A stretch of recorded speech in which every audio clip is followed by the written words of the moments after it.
Shalom saudaraku yang dikasihi oleh Tuhan Yesus. Mari kita bersama-sama merenungkan Ibrani 12 ayat 10 dengan tema Didikan Bapa untuk kebaikan kita. Demikianlah firman Tuhan.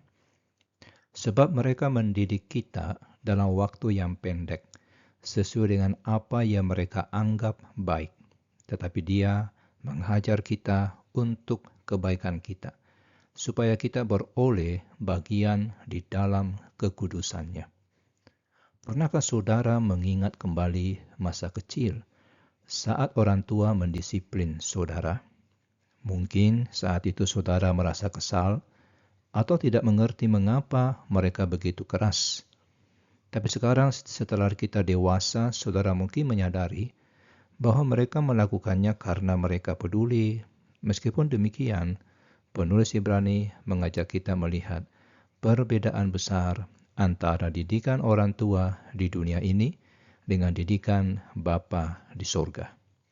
Ayat ini membuat perbandingan yang sangat menarik. Orang tua kita di dunia mendidik kita dalam waktu yang pendek, hanya selama masa pertumbuhan kita. Wewenang mereka terbatas oleh waktu, dan selain itu mereka mendidik sesuai dengan apa yang mereka anggap baik. Frasa ini sangat manusiawi. Artinya orang tua kita, sebaik apapun niat mereka, memiliki keterbatasan. Penilaian mereka bisa salah, bisa dipengaruhi oleh emosi sesaat, atau kurangnya pemahaman.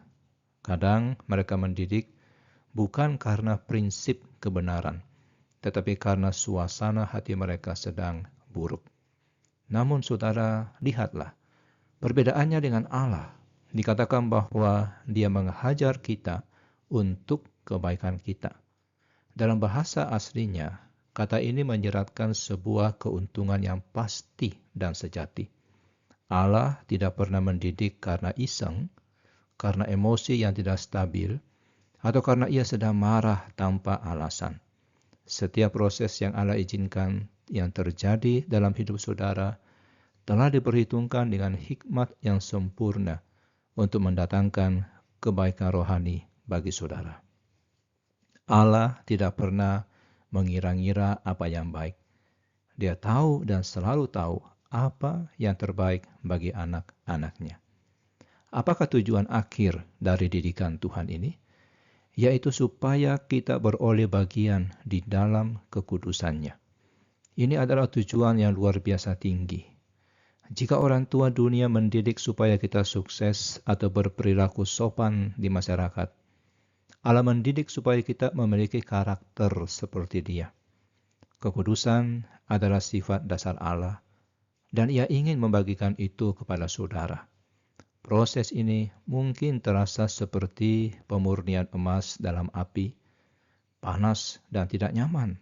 Tapi tujuannya adalah membuang segala kotoran dosa dan keterikatan duniawi, sehingga karakter Kristus terpancar murni dari hidup saudara. Jadi, ketika saudara sedang mengalami masa-masa sulit atau merasa sedang dihajar oleh keadaan, jangan buru-buru berpikir bahwa Allah telah meninggalkan saudara. Justru sebaliknya, itu adalah tanda bahwa saudara sedang diperlakukan sebagai anak yang sah. Allah sedang mempersiapkan saudara bukan hanya untuk kehidupan yang baik di dunia ini, tapi untuk kemuliaan kekal. Dia sedang membentuk saudara untuk menjadi serupa dengannya. Percayalah pada hati Bapa. Tangannya mungkin terasa berat saat mendidik, tapi hatinya selalu penuh kasih. Ia menginginkan yang terbaik bagi saudara. Mari kita berdoa. Bapa yang penuh kasih, terima kasih karena Engkau tidak membiarkan kami tetap dalam keadaan kami yang lama. Tapi Engkau mendidik kami untuk menjadi semakin serupa dengan-Mu. Ampuni kami jika sering mengeluh atau meragukan kasih-Mu saat proses didikan itu terasa berat. Tolong kami untuk percaya bahwa setiap hajaran yang Engkau izinkan adalah demi kebaikan dan kekudusan kami. Bentuklah hati kami agar semakin memancarkan kekudusan-Mu, karakter-Mu. Di dalam nama Tuhan Yesus kami berdoa. Amin.